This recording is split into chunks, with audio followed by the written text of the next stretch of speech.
Welcome back to another episode of Important Miscellaneous Talks. I'm your host, Glasser Crossfield, and we are changing the world one podcast at a time. Today, we have a very special guest with us. Please introduce yourself. How's it going, everybody? Thanks for having me on. Renegade Wingman. I've been around this space or sphere in various incarnations for about 10 years now. But I've been leveraging the Renegade Wingman moniker for probably about the last 5 years or so. So it's been a great, fun ride. I was dating and lifestyle coaching near full time for about 7 years. So that was a good fun time. Got a lot of stories from that, and then I've slowly transitioned more into other endeavors. So that's something that I take on more like kind of one-on-one, more smaller scale, but still like it, still enjoy it. And I'd like to think that I learn as much from the people that I work with, hopefully are learning from me. So yeah, thanks for having me on. It's a pleasure to be here. How'd you get your name, the nickname Renegade Wingman? So when I got started in the dating lifestyle coaching space, it's a funny story. Wound up going to the fashion week and going to one of the after parties. And so after the first night, went to the after party and wound up just bumping into another well-dressed gentleman. I was like, "Oh, dude, you're a cool guy. You're well-dressed. Let's talk. What's up?" So lo and behold, turns out he's a dating lifestyle coach. He's been doing it for I don't know, 7 years already at this point, or 8 years at this point, back in New York. And so he was like, "Oh yeah, I'm like moving to different areas. I'm coming out trying the West Coast. Just here actually just irony, just there to pick up his keys for his apartment. He wasn't moving out for another month. And so I was like, "Oh well, I'm here with Fashion Week. We're doing an after party thing. There's going to be another one the following night." So hung out the second night. It was great. Cool dude. Got to know him well. And then lo and behold, a month later, he hits me up. "Hey, I fully moved out here. We're good. Let's hang out." I was like, "All right, cool, totally." So I wound up hanging out with him, becoming a really good friend of his. And then he was like, "Hey, you have a good knack for this kind of dating stuff. I'm working to expand my brand out here. You should work with me." And I was like, "Yeah, absolutely. Sounds awesome." Because I'm always just very, you offer me a random job. Yeah, sure, I'll take it. Let's do it. Why not? And so I actually learned a lot from him. I was working with him directly for about a year and a half and then went out on my own afterwards. But his name was the Professional Wingman. And so I always liked that. Always liked the moniker and everything.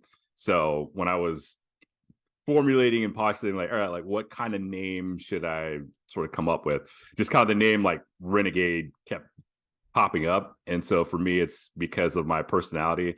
I'm one of those type of people that the rules definitely are more of a suggestion than anything else. And so I was just trying out kind of different names. I was like, "All right, Renegade Wingman kind of sounds like he's the professional wingman and he's great and he's amazing at what he does. I can be kind of a little bit of an offshoot, a little bit of a renegade. So, all right, I'm the Renegade Wingman." And thus it was born. So, how does one go and become a lifestyle and dating coach? There's a couple different methods to go. My route was interesting, where it's just you just tell people, "Yeah, I'm a dating lifestyle coach," and they'll be like, "Oh, okay." And there's two reactions to that. It's like, "Oh, it's amazing. Tell me more about what you do," or it's like, "All right, who are you and what makes you qualified to, Yeah. what degree do you have? What's your certification?"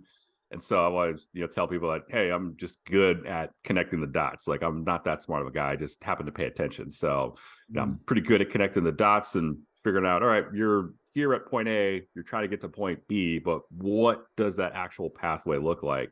So typically after a good 5 to 10 minute conversation, people very, very quickly figure out, "Oh, okay, there's, a knack for it." And some of it could be learned academically. A lot of it I've learned through, my personal experiences, as well as just kind of being involved in the space and taking a lot of ideas.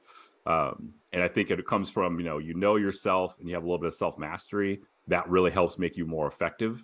But also too, it's just when you're able to kind of cut straight to the core of people and get a good read on them. One time I was out and was with a buddy of mine, and so we meet these two girls. And so then he's off talking with one, I'm talking to her friend. And so our friend's like, oh, what is it you do? I'm like, oh, I'm a dating lifestyle coach. And she's like, well, really, like, in this question, right, of like, well, what makes you qualified to be a dating lifestyle coach? And so then I was like, oh, I just happen to be like pretty intuitive. And within like 5 minutes, I'm just like kind of like cut to the core, where I just like look her in the eye. I'm just like, yeah, so I could see for where you're at in life, it just feels like you've had a really rough go at certain relationships because there's this unconscious burden that you carry, where it's like you have to carry the full emotional weight of everything. And so I'm just here. I just want to let you know, like, you don't have to. It's okay to let somebody else like come in and like take that load. And so she just like had these tears of elation. And she was just like, you're the first person that I've talked to in maybe about 10 years that I felt has actually like just seen who I am. And I'm like vulnerable. And so she was just like, they're like kind of crying, but it was like tears of elation. So it's like, hey, we're having a moment, big hug. So her friend looks and goes like, well, who's this like asshole like making my friend cry? Like, what's going on? And she's like, hey, what's up? And her friend's like, no, don't worry. It's like, it's good. We had a really, really good moment. And he's like, he's a dating and lifestyle coach. Isn't that amazing? And she's just like, well, what makes you like, same question, what makes you qualified?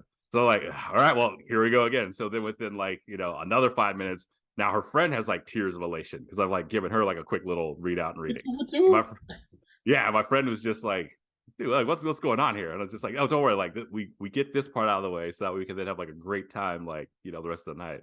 So I mean, the rest of the night wound up like, being fantastic and phenomenal. It was a great time, but it's one of those where people react very differently sometimes. A lot of times you get guys that are just like, the funniest is when you get the guys that are like, oh, all right, well, if you're a dating lifestyle coach or whatever, we should listen to you, like, go get that girl's number. And I remember that a couple of very specific examples of one time some guy was like, all right, well, if you're this dating lifestyle coach, whatever, like, whatever makes you qualified, like, yeah, you see that girl over there, go talk to her, like, go get her number. And I was like, all right, I mean, I could do that, but like, it doesn't prove anything. All it proves or shows is that, like, yeah, I can get a girl's number. Like, that's okay. That doesn't mean that I could help you. I could be the world's greatest, pickup artist or, dating coach or whatever. But if I can't personally help you out, then all right. So, you get those guys that are like, want to kind of like challenge you or test you. And it's like, all right, well, that's a bit of a vanity metric because, yeah, I could go up and I could make up whatever story or could, actually be interested in this girl or whatever it is. But again, me going up and showing that, oh, yeah, I can go do this doesn't like prove in any way, shape, or form that I could actually help you. And so that's usually the way I have to explain it to people. It's like, yeah, I mean, I do feel well enough in my dating life. But again, if I, go out and try and like prove myself to you, all that proves is that, okay, I'm good at like, fostering opportunities for myself. It doesn't mean in any way, shape, or form that I could actually be helpful to you and what your problem is and where you're trying to go. So that's how I usually try to break it down or frame it to people. It's like, it's very, very much focused on, where you're at and then where you're trying to go. And people ask like, what's your success rate? And I say, my personal success rate is 0% because it's all 100% my client success. Like, yeah, I'm basically a batting coach at this point, right? Like, we'll go review tape, we'll look at your form, I'll tell you what to look for in a fastball, what to look for in a curveball, how to hold your hands, how to position your hips, where your legs are, how far you should stay away from the plate. But at the end of the day, you're the one that actually has to go up to plate. You're the one that actually has to go swing. And when you hit that home run, it's 100% your home run. You did that. That's all you. So, having a bit of humility as well, I think, helps make me effective in that endeavor. Do you like baseball? Ironically enough, I think in a lot of like analogies and metaphors. And so baseball is kind of the easiest one. Personally, I'm not like a huge baseball fan. A lot of my friends are. So, but for me, I just find it like a little bit boring. Like, I'll go watch a baseball game live, and I've weirdly like seen 5 World Series teams. Whatever odd reason, if I go like watch a home game at the actual stadium in the month of May, this has happened 5 times to me. It's like wild. But if I do that, then apparently that team goes on to win the World Series. Because it was like 2010 when saw the Giants, didn't see a game for 2011. 2012, I'm back in San Francisco, go watch the Giants. They wound up doing it. Take a couple years off, go to Chicago in 2016. Yeah, I've never been to Wrigley Field. Let's check out a game. Cubs break a 100-year curse, wind up winning the World Series. Following year, I'm in Houston. My friends are like, hey, we have a cool team this year. You should check them out. All right, great. And then, they win the World Series. And then the following year, I'm in Boston. And I'm just like, all right, what would the odds be if I like wound up going to like watch them play? And lo and behold, Red Sox wind up winning. So Yeah, I don't know. Yeah. I've got a weird thing with baseball. All right, so I am a big time Mets fan, so you Okay. gotta come to City Field. Okay. Next season, I need you to come to a City Field game. That's my dying wish for the Mets to win a World Series before I pass. Okay. All right. Well, hey, if the Cubs can, break that massive curse and like, do Ironically, it, then hey, the Mets swept the Cubs in the playoffs in 2015. Then the Cubs win the next year. It's crazy. right? That's how sports go sometime. So you don't have any certifications in Uh, Official certifications, no, right? Like, do I have a psychology degree? No, not at all. And sometimes I don't think some of those official certifications are really needed. I think what it really comes down to is, again, how you can relate to people and just do they trust you, right? And so my thing is like, hey, do you trust me to help you along your pathway? Because if you don't, all right, cool, we're not going to work together. And there have definitely been people I've had to turn down where it's like, hey, I don't foresee us being able to work together because either A, everything I'm the insight I'm trying to give you, you're completely fighting me on, or B, it's like you already know everything and you just aren't open to receiving new ideas. So it doesn't matter. I could give you the greatest idea in the world. And if you're just not open to it, then all right, cool. So another part of it is like knowing like who you can work with and then who you can't work with as well. Got you, got you. Were you always good with women throughout your life? No. Oh my God. No. It's like I was terrible all throughout like my like high school, college. Like I was just Mm. horrible, which is funny because it's like, I people that meet me now, I tell them like, yeah, man, like you guys were winding the clock back like 15 years. You'd be like completely shocked. Like it was just a complete like 180. And so it was definitely like a really frustrating, period for me on that front. Because it was like, all right, I'm nice guy, the most like, plugged in, whatever, like you could think of, like, well, I'm gonna go out and just, want to just find like one nice traditional girl, and then just again was super, super idealistic about things.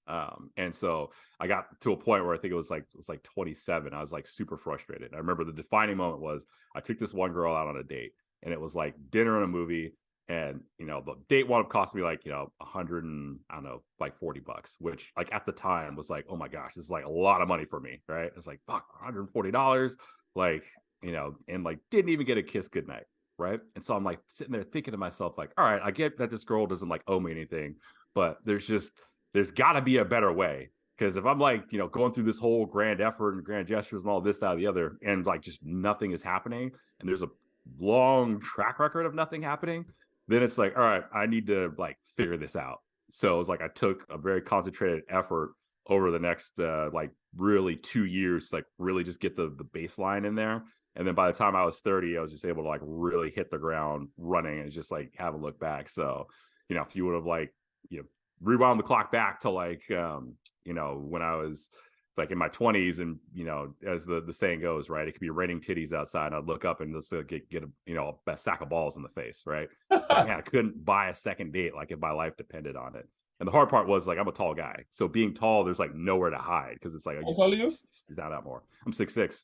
Oh, me too, man. 6'6". Oh, there we go. Wow. So you know what it's like, where it's like, everyone's like, oh, you're tall, and girls like, Yeah, love tall guys. And I'm right. like, bro, like I was that tall dude for like years that girls would just be like, oh, who's your friend? Like he's weird, like quiet or whatever. Like, yeah, okay, like he's interesting, but he's just there.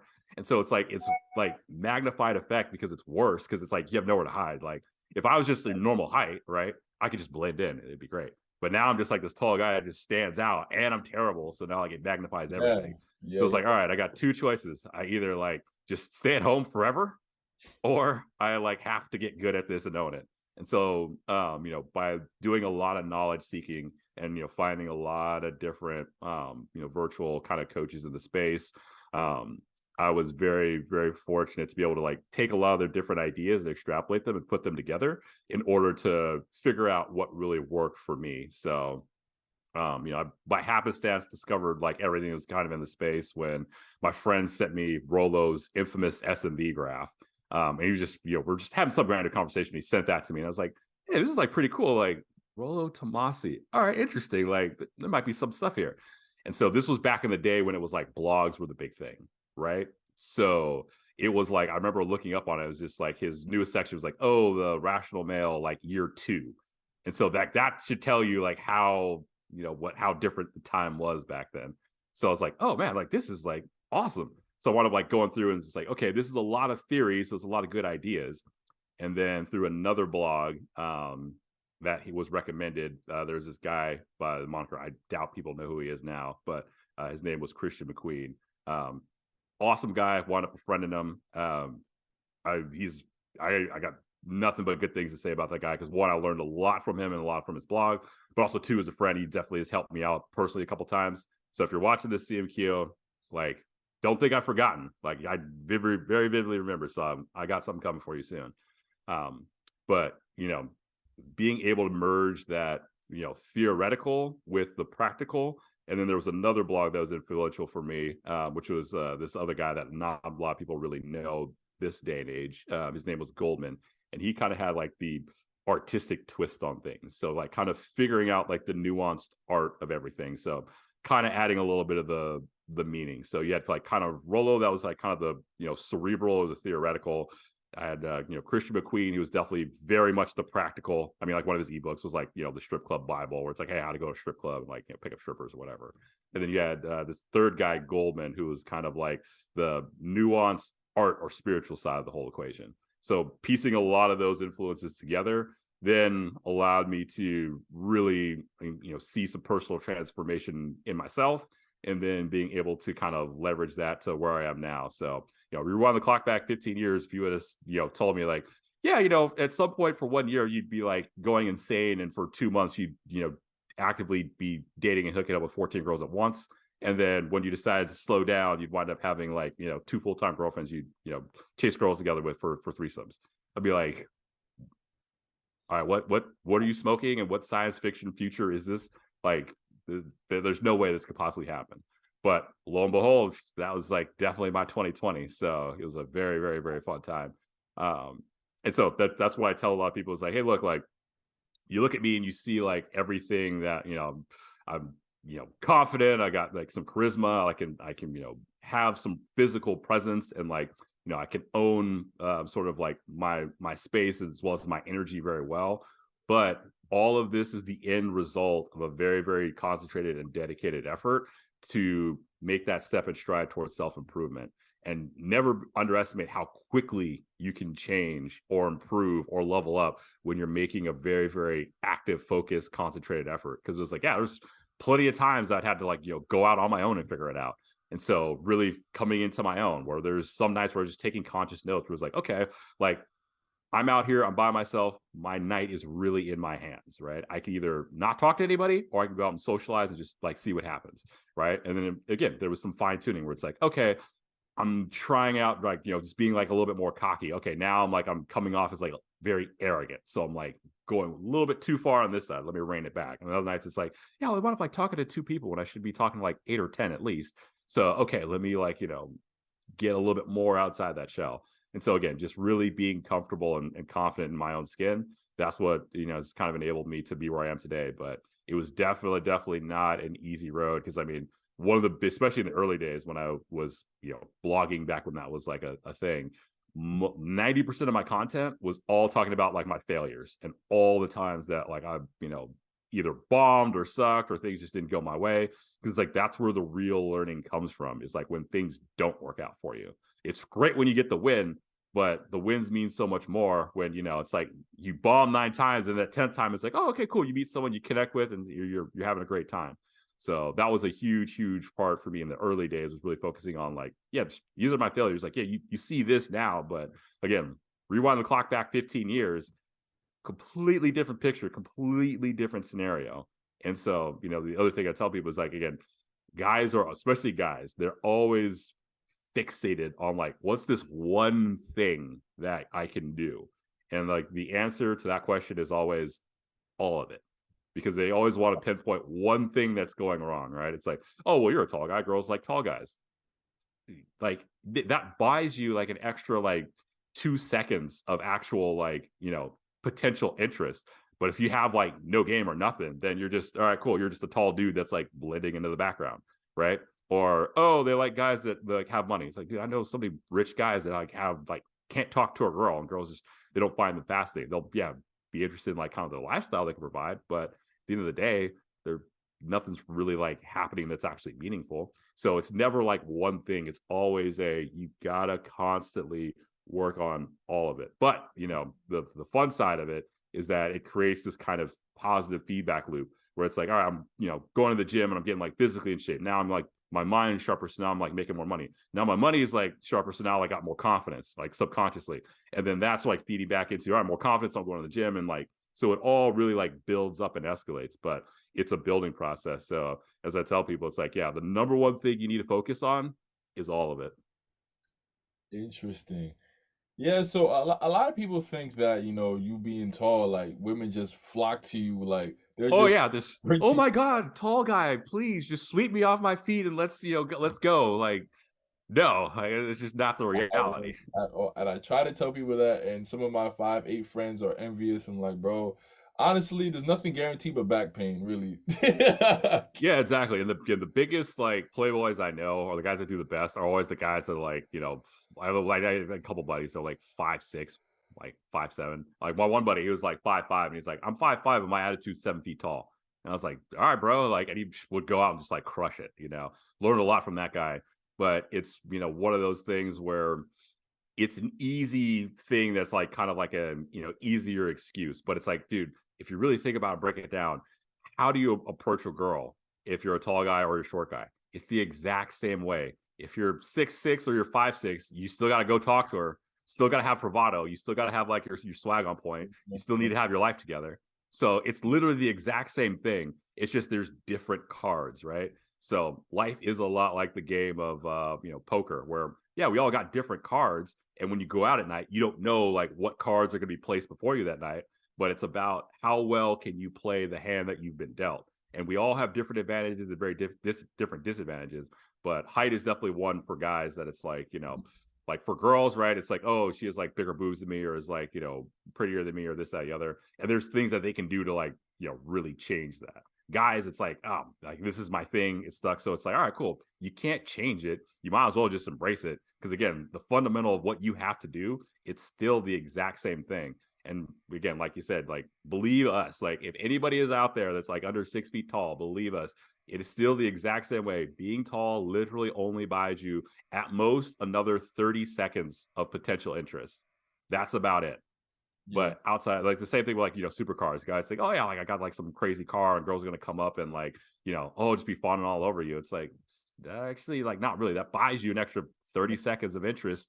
Because again, I'm a big car guy. I've driven a lot of supercars. I've driven a lot of different types of cars. And the cars that girls really like or respond to or react to definitely are a lot different than what a lot of guys think like, oh, girls are react to. And the other side of the reality is guys have to understand the reality girls like live in. The modern reality that women live in now is that the field for guys is so competitive. Their level of exposure is higher than it's ever been before to all types of top tier guys. So when a guy's like, oh, I have like a nice car, or oh, I'm tall, or oh, I have lots of money, like especially here in a market like LA, it's like, yeah, every dude is tall with money and a nice car. Great. How do you stand out?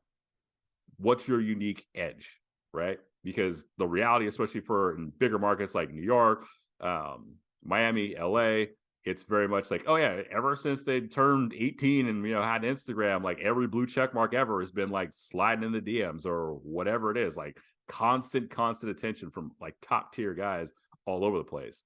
So in their world, it's like, oh yeah, guys just have money. Yeah, guys just have nice cars. Yeah, guys have a nice place and they have it put together well. Guys are So tall. exactly, it's the default in their minds. So, and again, if you look at the track record, and if you don't believe me, right, create a dating app, just put a picture that you like a semi, attractive girl, create a fake profile, and just see who slides in there. It's the world is an oyster. So there's a lot of different things that you can do to really show your kind of unique, edge that you have, because every guy out there has a very, very unique edge. And like I tell people, it's like, look, I'm not the richest guy in the room. I'm definitely not like the most successful person out there. I'm not like the best looking guy out there. I'm not the most jack guy out there, but I'm definitely one of the most fun guys out there. And that's usually where I bridge my connections and do very, very well for myself, is because I'm extremely fun. So in a world of guys that are like, okay, well, he's got money, he's got a car, he's got whatever, this, and this. Yeah, but all these guys, they're like boring. Yeah, and as we all know, the one thing you can't do with a girl, you can't bore her. So like, be fun, right? Up the fun factor. Because again, girls don't care about money. All right, money is there, whatever, it's cool. But really, it's about that affording the spontaneity to have a bit of stability and consistency, but B, really it's about being a facilitator for fun. And again, it doesn't have to be something like super crazy, right? Because most girls, like 80% of the time, what they want is just like a cool dude that they have fun with, that they can just chill on the couch and watch Netflix with, right? Watch garbage TV. Like that's it. That's it. It's really, really simple. It's like guys are thinking like, oh, I gotta like buy her like all this or that or whatever, blah, blah, blah, blah, blah. Yeah, there's a bit of that element out there, but the real core of like what makes things like solid, and you got to understand where girls are at in their lives, but also like what makes things a very solid differentiator for where you can really connect with that person, how you guys can be a good team, is that don't get caught up too much in like the hype of like, well, this is girls expect this. And the other thing, especially another problem I kind of have with like a lot of folks that get exposure to the space, that everybody's looking for like a really, really strict rule set. Oh, well, like, so and so says you got to do this and you got to do this and you got to do this. And then it's like formulaic. So if I do these three things, then I get this guaranteed result. It's like, actually, it's a lot more nuanced than that. Like a lot of the ideas and things that you hear, it's like, what does it mean to you? Because again, there's certain things where people say like, oh yeah, don't date girls with tattoos. It's all red flags. It's like, all right, bro, like some of the dopest, most awesome girls I've ever dated had tattoos. So, you gotta take these things with a grain of salt, and you really have to ask the question, see, what does it really mean to you? What do you want? What works well with you and your personality? And so one of the blog posts I did from back in the day that I use constantly as a coaching tool, and it did well for itself back when I had it up, but I broke down kind of like different archetypes, and I just used an example, like kind of 4 different archetypes to kind of show like, hey, there's the beauty of being a guy is that you can take all these, right, alpha, whatever characteristics, and you can use them in your own unique way, especially in a non-conventional way. Like a guy like Jeff Goldblum, like I've met him a couple times in person. Awesome, amazing guy. But even without the fame, this guy would still be able to pull and slay. Because if you look at the mechanics behind the scenes, he's actually like super alpha. But the way in which he like expresses that is highly unconventional. And it's very, very much so suits his personality and his style very, very well. So it's one of those where it's just like, oh my gosh, like even if you weren't like famous or whatever, if I was just hanging out with you based on like your personality, the way that you carry yourself, it's like I'm sucked into your world. And so you be able to charm or do whatever it is that you want to do. So there's plenty of examples of guys out there that are like super alpha and can do very, very well in the dating world, the dating space. And, a lot of times guys think, well, you just got to be like the Giga Chad that just hits the gym and, gets the square jaw with a beard, right? Can walk around with 6-pack abs. It's like, bro, there's so many different ways in which you can go about it and express this. You just kind of have to find and figure out like what works for you. That's dope right there. Yeah, I agree. With all the stuff that I watch is you take in all the information and then you repackage it your way that works for you. So, but Yeah, good. Because that's where a lot of guys, like especially in the early like pickup artist days, they got into a lot of trouble because they were looking for this script. And once Yeah, they, yeah, girls would ask a question or something go off script, it's like, oh crap, what do I do? right. And it's like, okay, yeah, maybe that stuff can be like kind of helpful to kind of get the ball rolling, get it started. But again, at the end of the day, it comes down to like, all right, what's your substance, right? How do you react to this? Like, how do you go about, pursuing these things? And so you can try and go out and be a carbon copy or carbon clone to people. But I tell people, like, look, I'm not interested in people like trying to clone me or exactly, hey man, what exactly should I say? It's like, you'll figure it out, because 90% of the time when I'm going and talking to a girl, I have no clue what I'm going to say. No idea what I'm about to say. But once you plug yourself into the moment and you're present, the right things to say, they just come to you. It's like, it's hard. It's like really hard to explain, but it's just like they just kind of come to you, right? Like you were hanging out with this girl, you're going back and forth, and suddenly like you say something and it's like super funny, and you're just kind of like, damn, like I can't even believe like I'm making this girl laugh, but it's like it's not something I even like consciously was doing. So it really comes down to like how well you can like internalize a lot of these different tools and ideas. And then again, you got that kind of trust and confidence and you're there in the moment. You'd be amazed at like what comes to you and some of the things that just like, like you can get away with. You mentioned you had a rotation of 14 women. Oh man. Yeah, Yeah. let's talk a little bit more about that. How did you get that? Where did you meet them?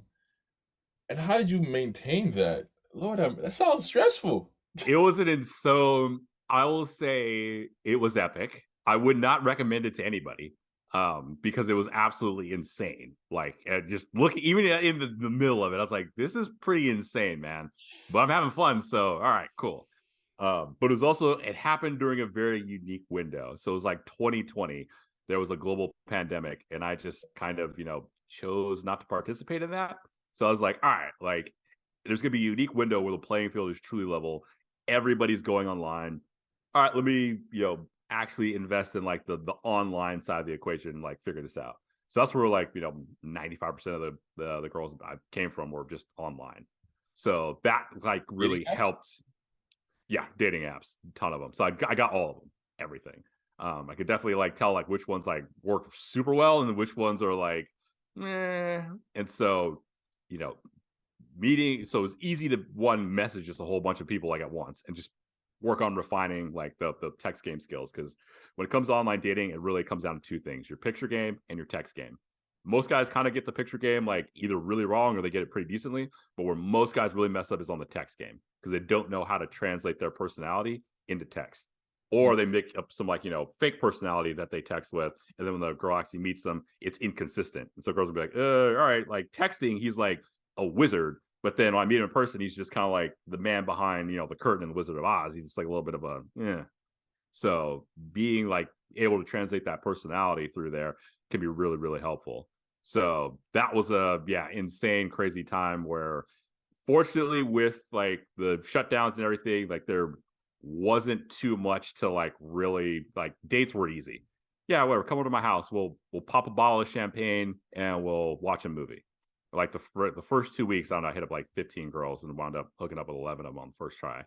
Like, and it was just like, yeah, let's go over to my house. We'll have a champagne, watch a movie, or we'll like, we'll live a cool area. So just go for a little walk around the block, come back, champagne and a movie, right? Or all right, let's there's a little hill behind my house, and at sunset, let's go up, like get a couple snacks, whatever, bottle of champagne, and let's go up there, watch the sunset, have a little picnic. Like the picnic, I brought that back in force during that time period.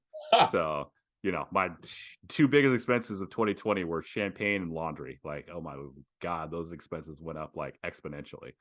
But I love cooking, so it's like, hey, come over, hang out, watch a movie, cook, have some fun with some consensual activities, wake up in the morning, have some more breakfast, I cook her breakfast, then send her, she'd go off and do whatever she's going to do, go do laundry, and then now it's time for the next person.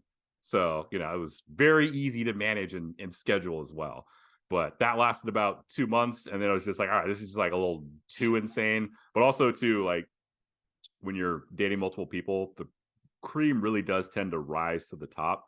And that's why as a guy, I'm usually, when you're especially first starting out, it's always like it's a good practice if you can date maybe like two or three kind of at the same time, just to one, get a better sense of like kind of who you are and what you're looking for, because you gotta really really know like how you vibe with somebody and who's going to be a good long-term candidate, right? So through this process, one of the girls that was in the rotation, she wound up being like my main girlfriend for like 2 years. Mm. Great, amazing relationship, awesome girl, love that girl, she absolutely loved me, phenomenal, like amazing experience. I'm extremely grateful for everything I learned from that relationship. But it was funny too, because at one point she was like, yeah, I feel like I first met you, you're probably dating like 6 girls. I was like, actually it was like more than double that, but hey, yeah, no, like it's a good time, like.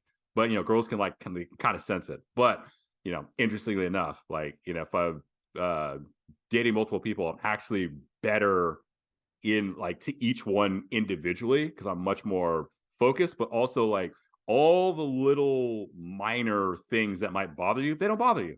It's like, oh, all right, yeah, this thing happened, whatever, not a big deal.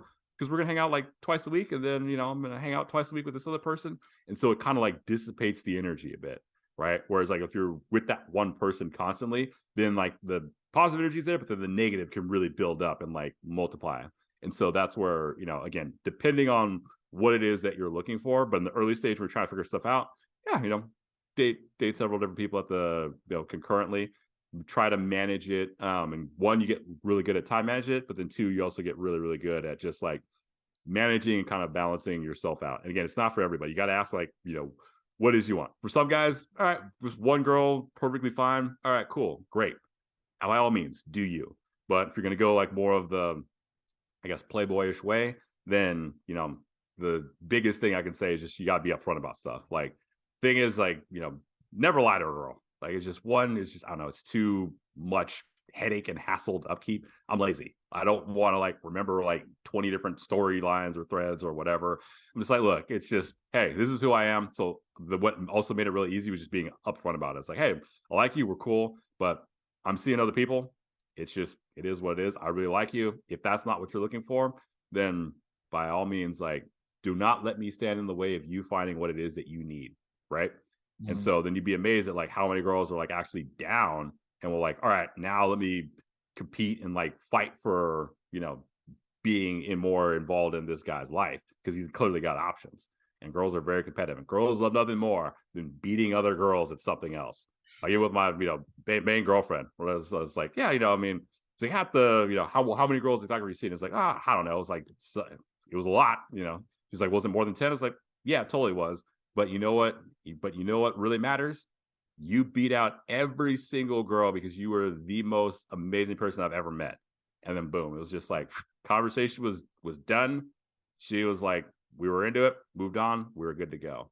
So, being open, and as they say, the truth will set you free. So a lot of guys are out there like trying to live like double lives, like, oh, I got this one girl, I got this other girl over here, and like, what if I run it here? It's like, hey, look, if you're just open and upfront about stuff, you can have a better time. But then also too, it's like don't make girls feel dumb. Like, that's just, don't make them feel dumb. Don't make them feel tricked, because then that's just something that they carry for next time, and then the next guy has to like deal with that. And that's a huge problem of why like the current dating market is where it is today.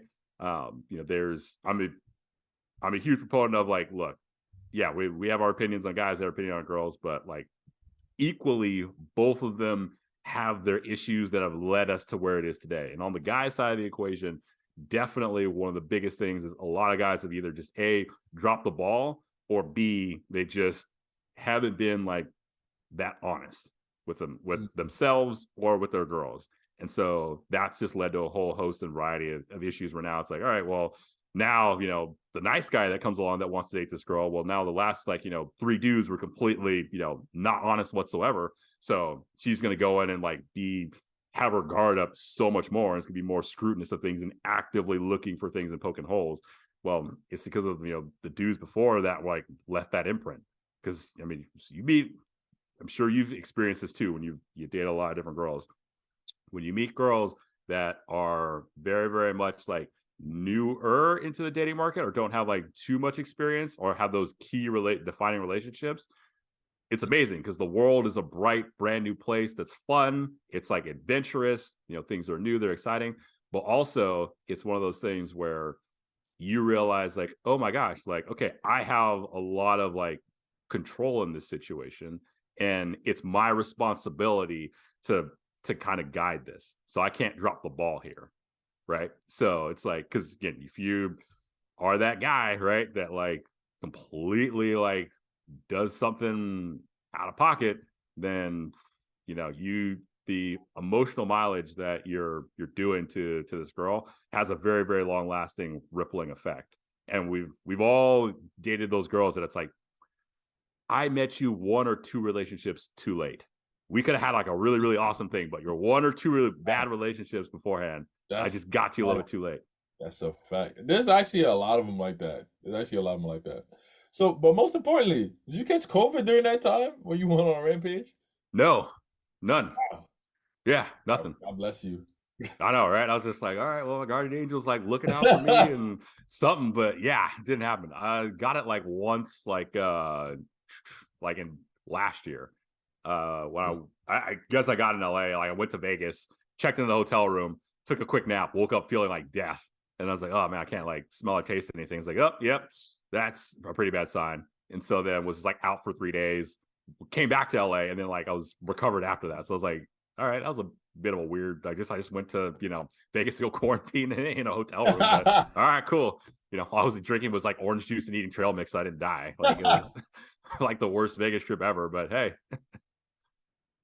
What would you say is your biggest piece of advice when it comes to men and dating?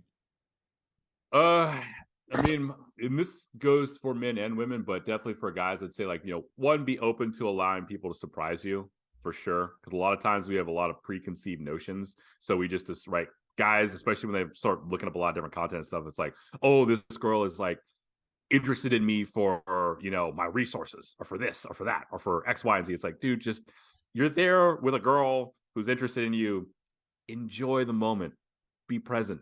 Like, just see how the interaction is. Vibe with it, right? Because if you get too caught up in the theory, you're gonna actively start skewing your own vision on things. So it's like just be there, be present in the moment, and just be open to like, hey, like this, yeah, girl could really like surprise you. I can have a really great time. So really, it's about that, just being present and being there. Because a lot of times, a lot of guys very, very much are, again, get too into their own head about things. They're always worried about, oh, like what if I don't say the right thing, or oh, what if I don't take her to the right place, or oh, this girl is just like looking for this type of guy that wants status, or this girl's trying to exercise her hypergamy. And it's like, bro, just whatever. You're two people. You're there. Like, have fun with the moment. Like, be there, be alive. Because girls know, they can.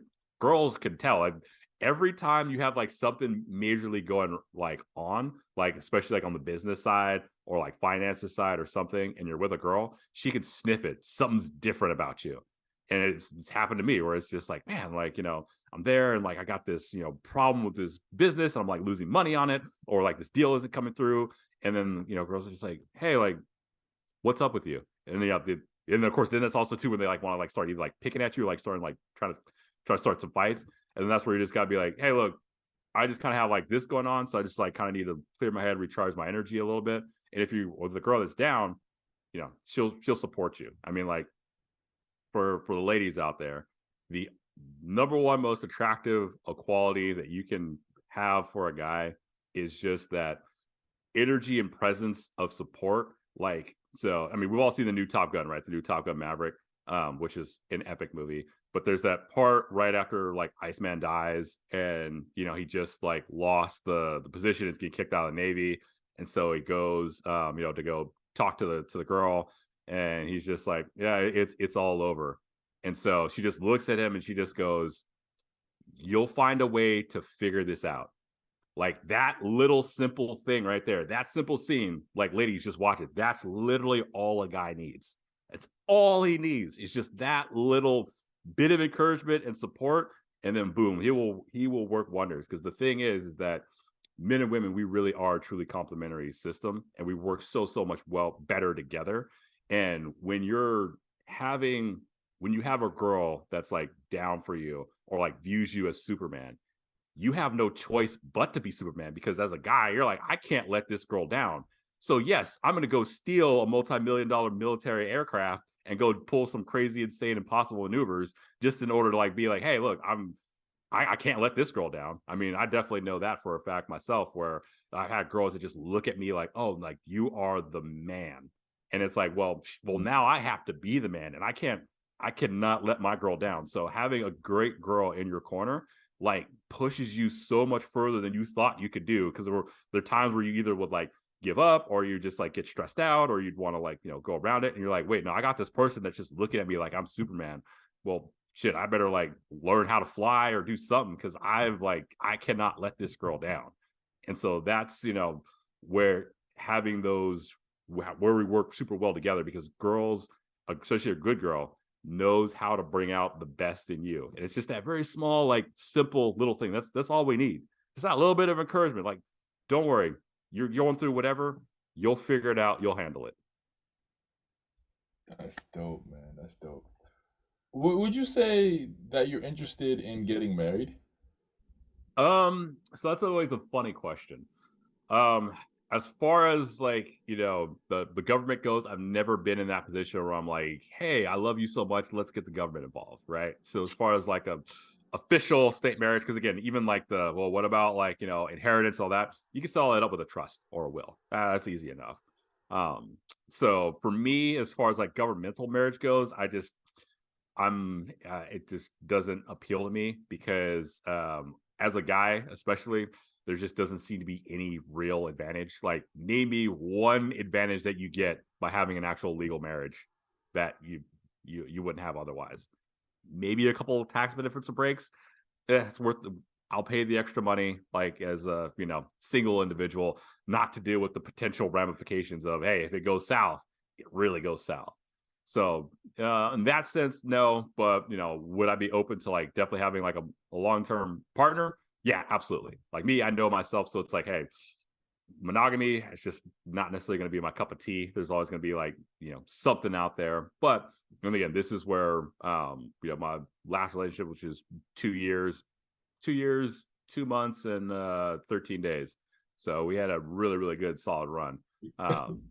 But it was one of those where I told her, it's like, hey, look, here's like, and she was amazing, but she also like knew what the deal was. And it wasn't those like things like, hey, I'm the man, this is exactly how it's going to go. It was just like a really real conversation where it's just like, hey, look, like, this is who I am. I really like you. Like, I think we could work really well together.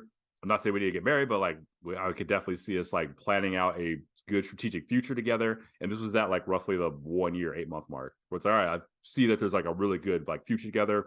So I'm building an empire. I'm going to need some help like with maintaining that empire. I'd like you to be a part of it, but just understand like. And she already knew what the deal was. It's like, hey, look, there's 3 simple rules that will keep order, right? It's like, I like you to be my main girl, everything, but yeah, whatever. There'll be like little side action or whatnot, but it's like, I will never ever like be in your face about it. I will not bring that. I don't bring it home, and I don't disrespect you with it. Like, those 3 simple rules. Like, and if for most guys, right, if you follow those 3 simple rules, yeah, it works out super, super well. Because again, you don't put it in her face. Like, all right, cool. Like, she knows, if you're, especially if you're a guy out there, if you're doing like your thing. If most girls are real, they like kind of get the deal. It's like, all right, cool. Like, you know what it is. So again, don't be in her face about it, because then you're just being an asshole about it. But don't bring it home. Don't be like, oh, I'm bringing this like girl that I like super like or whatever, blah blah blah blah. It's like, I mean, if you have a girl that you want to like either be the mother of your children, like really build a future with together, then all right, keep the fun in the fun zone, and then like have the have what you're having with your girl like as the core baseline for everything. And then yeah, just don't be like disrespectful with it. Like when you're talking with your boys or whatever, and you're hanging out, like, oh yeah, like last week when I met that girl and like I hooked up with her in the car, or whatever, blah blah blah. It's like, bro, don't disrespect your girl there. Like, cool, like, all right, cool, yeah, in private with your girls, with your boys, all right, cool, like celebrate whatever. But again, you follow those like kind of 3 simple principles, then all right, you should be good. So what ended up you guys are still together? No, no. So what ended up happening in that situation was she was going through some stuff with like family and whatnot, and then unfortunately her best friend, her sister, passed away. So that she always has, and this is where as a guy, right, you got to like really get to know who you're with, and you got to know like their strengths, but then also like their potential areas of self-sabotage. So she's definitely like had a capability or a tendency to lean towards self-sabotage if like left isolated, right? So basically she wound up just like vanishing on me for like about a good solid month, and then like reappeared. It was like one of those things where it's like, hey, look, I get you got to do whatever it is you got to do for you, but like vanishing, and it's like something that you already have known before, like just vanishing and disappearing for like a month on end without any heads up or whatsoever. That's just unacceptable, because that's just not a sign of respect. And then the other side of the equation is like, get that you're actively trying to torpedo the situation, which, all right, that congratulations, you succeeded in that front. But it's also one of those things of like, if we're building a future together, you're just showing me that you're unreliable when like things go a Left. little bit, yeah, Okay. weary. So it's like, yeah, instead of like, hey, let's be a team, let's figure it out, you know, because when like stuff like the balls like start rolling, it's like, hey, look, like I'll fly, whatever, I'll fly you home, like you, because that's your base, that's where you recharge, that's your family, everything. Like, yeah, whatever, I'll fly you home. You take care of as much time you need. I'll fly you back. No worries, it's fine. But then just like the absolutely just up and like vanish, especially after like over 2 years, it's like, Yeah. that's just like you got to know your own personal boundaries, borderlines, and limits as well. And this is one of those things where it's like I'm in love with you, but I have the thing about love is that love is discipline, and so it's like even though I'm absolutely in love with you, I have to be disciplined, and that's a line that was crossed that is a deal breaker. So it's unfortunate, but no, I gotta walk away. I feel that, and I respect that too. Well, what would you say is the biggest piece of advice that you have when it comes to men and lifestyle? So when it comes to lifestyle, it's you got to ask yourself what is it that you want out of life? You know, a lot of times when I have conversations with, well, especially a lot of guys, I always ask them, figure out what your why is behind these things, right? Oh, I want like, you know, a big house. All right, well, cool, that's great, but you know, why? What's your why? Do you really want like the big house? Because that could be a really big headache that you're taking on. Or is it like, hey, look, I want a place where, you know, I can either like raise children, or I have enough space where I can run around with all my girlfriends while I can like, you know, have my friends crash over, or like be able to like have a place where my family can crash over, right? Get kind of to the why of things. And then from there, that will bridge the gap between what your idealized lifestyle is. Because again, every lifestyle that's out there, whatever it is that you want, all it takes is a certain number to facilitate it. So all you got to do is, all right, what's your ideal lifestyle? All right, reverse engineer what that's going to cost, but then also understand what your kind of why is going into it. So that way, when you actually do make progress or you actually get some success in that area, then you really, really, really have a more completed picture. Because there's a lot of guys that went out, made a ton of money, and then it's like, well, I made a ton of money, but I don't know what to do. Or I'm just like, I feel like the things I have, they own me. I don't own them. Or they just feel like they're stuck or trapped, or just like they got all the right success metrics down, but they aren't finding out like what is that fulfillment. Because again, we're humans, we're spiritual beings. We have things that are intangible that really drive us. But the fun part about lifestyle is you can custom tailor your lifestyle however you want. Whatever type of life you want to create for yourself, you get to go out and you get to do it. Like when I was like, all right, I'm gonna go insane. Like I'm gonna see as many girls as I possibly can. All right, cool. The number turned out to be 14. All right, great. Then I was like, all right, you know what? I want to be like slow down, to be a little bit more serious. But there's two girls I really, really like. You know what? I'm gonna have two full-time girlfriends. Great. That was also a lot of fun. And they And knew then about each other? oh yeah, they were aware of each other. They didn't know each other, but they were very aware of each other. Unfortunately, their personalities weren't compatible, so it's like, ugh, like if they were compatible, then it'll be the perfect situation. But you know, hey, live and learn. And Mhm. then one of them, we had a really, really great like 7 month run, and then she wound up just being like, hey, I don't like the fact that there's another one in there. And it's like, all right, well, it was working well for 7 months, and now it's coming to the point where it's not working well. So unfortunately, like we're gonna have to go separate directions. But like again, great, fantastic time. No regrets there on that front.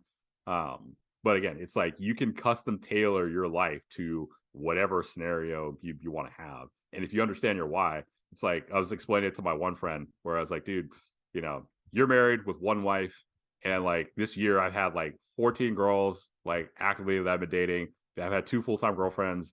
Both of those girlfriends have been like having threesomes with other girls, and I have no stress or relationship issues. It's all been like easy and smooth sailing. You have one girl that you're married to, and it's like constant this, that, or the other. It's like, yeah, I gotta take a step back and like reverse engineer things and figure out, all right, what's the way in which you can really dictate, you know, how you exude your lifestyle. And a lot of that does come down to discipline, right? Like knowing what your personal boundaries are, what you will put up with, what you won't put up with, what's a deal breaker for you. But also just again being open and honest about things as well. Cause it's like, oh, you gotta like hide this, that, and the other. It's like, no, you don't have to sit there and like tell, you know, absolutely every last intimate detail and air out all your dirty laundry and every skeleton or whatever. the same time, there's a high degree of honesty that, you know, you need to have to be like, hey, look, this is who I am, what I'm about. This is my life. Would you like to participate in that and be a part of that adventure? So when it comes to lifestyle, really, you got to understand like what's your dream idealized lifestyle, what your why is, and then realize that you can be as crazy or as unconventional or as elaborate as you want with your lifestyle. You can literally tailor whatever reality, you can curate whatever reality you would like, but there is going to be like work involved in that. And it is very, very, very helpful to understand like, you know, what it is that you're really driving towards, like what's important to you. Me, I was very fortunate where I figured it out pretty quickly. It's like, look, I just want to drive really fast cars, hang out with beautiful girls, eat good food, but you know, hang out with really, really cool, awesome people along that whole way. That's kind of my driving why. And so everything based off of that has definitely been a very, very successful offshoot. I'm very excited to kind of like see, you know, hey, where it goes and how far I can take it. That's dope. It's always important to find out why you're doing things. I definitely agree with that. My final question: when you're 90 years old, what's one accomplishment that will give you the ultimate feeling of satisfaction and fulfillment? Oh, that's a really good question. That's really, really good. I would probably say that it's it's tough to like sum it up in like one, right? Because there's like Mhm. this thing called life. If you look back, there's like kind of a body of work. But I think for me, what it kind of comes down to is being able to show people like what's possible. Because you know, my background in growing up, right? It's like I've had a crazy ass life. Like I've been homeless twice. Growing up, we didn't have a lot. Like moved around a ton, lived in a motel for like a year until we got kicked out of that. Like so, going from like all of that to you know now driving in cars that cost as much as houses, right? Or like going out and like, you know, going to fancy restaurants or, you know, going and seeing different parts of the world or, you know, just um the like, having the people I met, like if I'm, you know, 90 and looking back on my deathbed, like, you know, I can look back and say I did some really, really awesome things with some really, really amazing people. And that's kind of like what it kind of comes down to. But also I think being able to say that, you know, I was there for my family and able to like help take care of the family on that side because that's like kind of the most important thing. You know, most of the best money I've ever spent so far was only $200, and it was like taking my mom out for her birthday so she could you know go meet Jeff Goldblum, which she was like that whole night was like still one of the best nights I've ever had in my entire life. But that Mm. without a doubt is like hands down like the absolute best amount of money I've ever spent in my entire life is that $200 on that night out for my mom's birthday because it's the whole experience, the whole way that whole thing happened, the way it all came together. It was just like one of those things that I'll never, ever, ever, ever forget. But also it's just like a way to kind of you know say thank you for everything that you've done for me and ensuring like I didn't die and like I survived. And so you know being able to kind of you know take everything and kind of pay it back and show that like appreciation and gratitude for everything while still going out and you know plotting world domination. I think that's like kind of you know for me going to be the things I'm going to like think the most fondly of because you know people ask like which is always a fun question I postulate to everybody else and you can feel free to answer this question but every time I always ask people this question. It doesn't matter if I'm getting an interview, it doesn't matter if I'm like you know having a waiter come or whatever. My question I always ask people is like you know what to you you know what's the meaning of life. I'll pose that one out to you. The meaning of life, I would say, is to. I think every human is born with a unique gift. I think is to give that gift back to the I world. like that. I like that. That's a good one. That's I've not heard that exact phrasing, so I like that a lot. That's good. You know, my personal meaning of life is it's about and it kind of lines up with yours is you know, spending quality time with the people that matter the most. Because that's again the number one thing we'll never get back. I think it was Elon Musk who said no amount of money in the world ever bought a second of time. Um, and so it's a true fact that like spend the time while you have it with you know the people that matter the most and whether that's like you know your girl whether it's with family whatever you know whatever because again like at the end of the day you don't want to look back and just say like, oh, I wish I would have spent more time here, or I wish I would have done this or that different. Especially for you younger guys, where it feels like, yeah, you got like all the time in the world. Especially as you get older, like life's gonna come at you. Things are gonna happen where it's like, you're gonna have like relatives pass away, you're gonna see your parents get old, you'll have friends that pass away, and like sometimes it'll be like unfortunate, it'll just surprise you. Like the worst Yeah. thing that happened to me in 2020 wasn't the whole world shutting down. It was one of my good friends from college wound up passing away at the age of 35 from a brain aneurysm. Wow. Right? Yeah, brain aneurysm. Just went to sleep, didn't wake up. And so it's one of those things where it's like, and then you very instantly remember, like, oh my God, like you remember suddenly every last detail, the very last time you ever hung out with that person. So Yeah. that's where I'd say is like, make the most of the time while you have it, because you never know. Like again, plan like you're gonna live forever, but definitely very much like live like you're gonna die tomorrow. Because again, you just don't know how much time you're gonna have with the people that you have in your life. So make sure you spend the most amount of quality time that you possibly can. So it's like, yeah, whatever. If my parents ever pick up the phone, like, hey, do you want to like grab lunch? I don't care if I'm in the middle of open heart surgery. Like, doctor, sew this back up.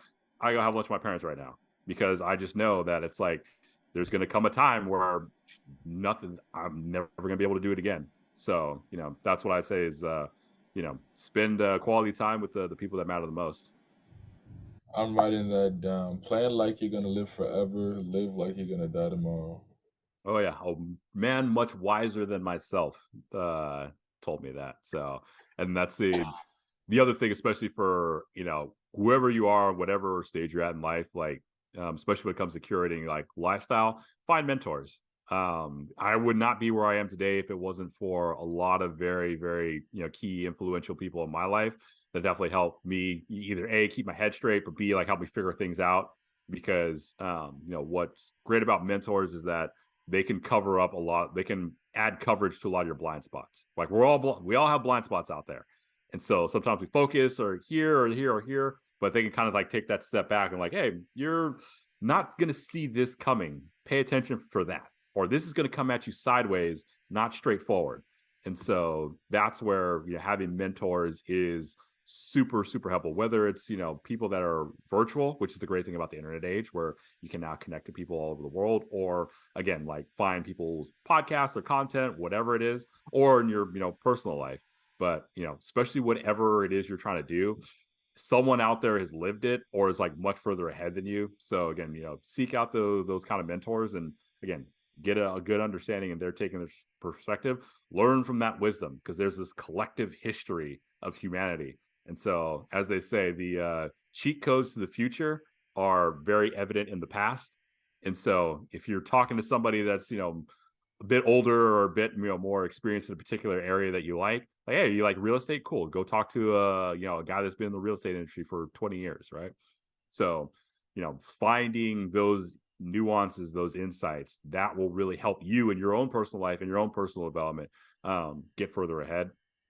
And again, if you don't know something, it's totally fine. Like most adults are just winging it. Like they don't have any idea like what they're doing. They're trying to figure it out. Like, myself included sometimes, where it's like, yeah, like there are just some things like, man, I've never come across a situation. All right, let's just roll the dice and see how it goes. Right. But, if you got that underlying confidence in yourself and that experience you can lean back on, then no matter what happens, like you'll turn out okay. So, that's kind of what I guess what my advice would be on that front. Yo, this has been phenomenal, man. I thank you so much for taking the time out to speak to me, man. It means a lot. Yeah, no worries. Again, like any friend of Jaren is a friend of mine. I mean, I've still got like a bit of clearance. So maybe if you want to keep going, I can keep going. But if we want to cut it short, we can definitely do Well, that. we can talk off air. Make Okay. sure you subscribe and all that good stuff, man. Cause come on.